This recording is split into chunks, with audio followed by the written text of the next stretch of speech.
बिस्मिल्लाहिर्रहमानिर्रहीम। अस्सलाम वालेकुम व्यूअर्स, मैं मिसेज़ इफ्तिखार और आप देख रहे हैं यूट्यूब चैनल हाफा kitchen by Mrs Iftikhar. Viewers, आज मैं आपको बनाना सिखाऊंगी कोफ्ते। उम्मीद करती हूँ आपको रेसिपी पसंद आएगी। आप इसे बीफ या मटन के कीमे से बना सकते हैं और आप चाहें तो चिकन से भी बना सकते हैं। मैं इसको बीफ के कीमे से बना रही हूँ। आप इसको रोटी, नान या फिर चावलों के साथ सर्व कर सकते हैं। तो आइए शुरू करते हैं। 1 किलो कीमे में 2 टेबलस्पून भर के लहसुन अदरक पेस्ट जाएगा, गरम मसाला, इलायची पाउडर, सब्ज़ इलायची, नमक, काली मिर्चें, लाल मिर्चें, दालचीनी पाउडर, सूखा धनिया, बेसन, ब्रेड क्रम्स, 2 ब्रेड्स का मैंने क्रम्स बनाया है, तली हुई प्याज। अब इस सब मटेरियल को चॉपर में डाल के थोड़ा थोड़ा करके चॉप कर देंगे। ये चॉप कर लिया मैंने। अब इसमें कुकिंग ऑयल जाएगा 4 टेबलस्पून और हाथों की मदद से इसको अच्छी तरह से मिक्स करेंगे ताकि सारे मसाले एक जैसे मिक्स हो जाएं। बहुत अच्छे से मिक्स कीजिएगा।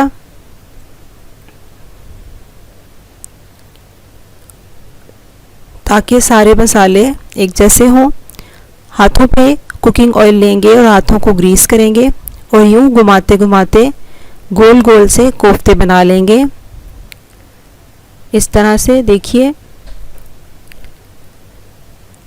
एक एक करके सारे कोफ्ते रेडी कर लेंगे। ये देखिए, अब इसकी ग्रेवी बनाने के लिए पैन में कुकिंग ऑयल शामिल कर रही हूँ। कुकिंग ऑयल मैंने 2 कप भर के शामिल किया है।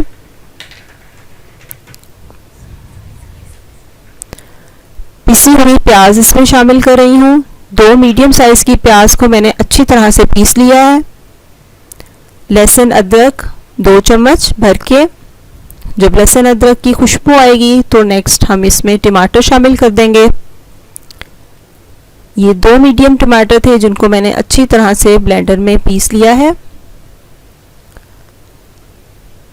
अब इसमें तली हुई प्याज शामिल कर रही हूँ। 1 बड़ी प्याज को मैंने तल लिया था, आधा मैंने ग्रेवी में डाला और आधा कीमे में।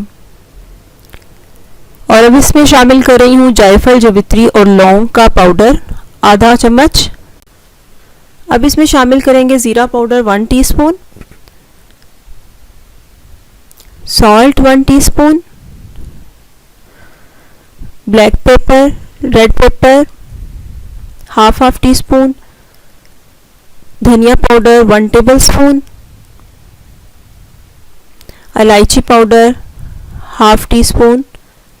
इनको अच्छी तरह से मिक्स करके भूनेंगे। यहाँ पे मैंने स्टोव को मीडियम टू लो रखा हुआ है।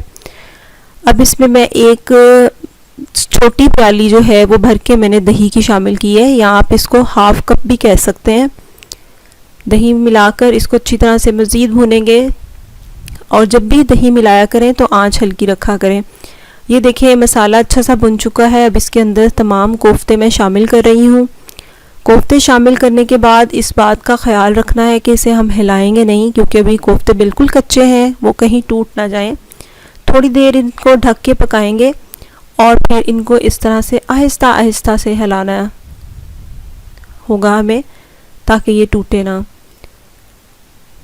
बहुत ज़बरदस्त थी इस वक्त मुझे खुशबू आ रही थी जब मैं इसको भून रही थी। आप भी इसको ट्राई कीजिएगा और अपना फीडबैक दीजिएगा। मेरी रेसिपीज़ आपको अच्छी लगें तो चैनल को सब्सक्राइब कीजिएगा।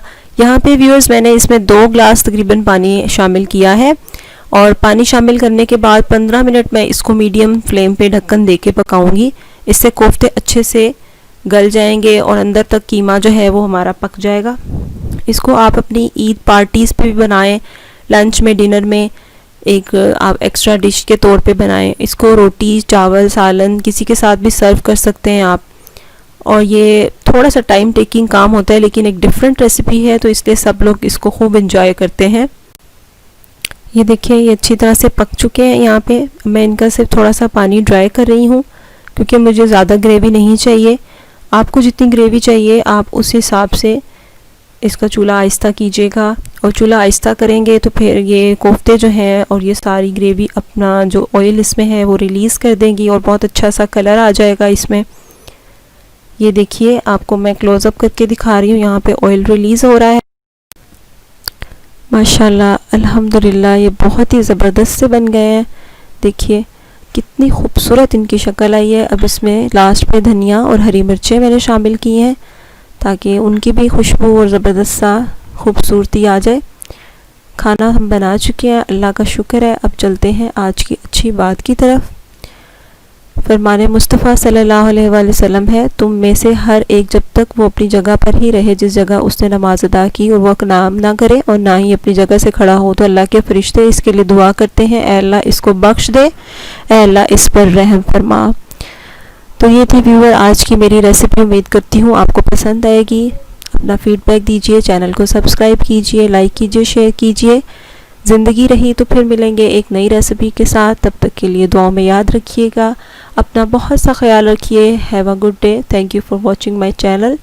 अल्लाह हाफिज़।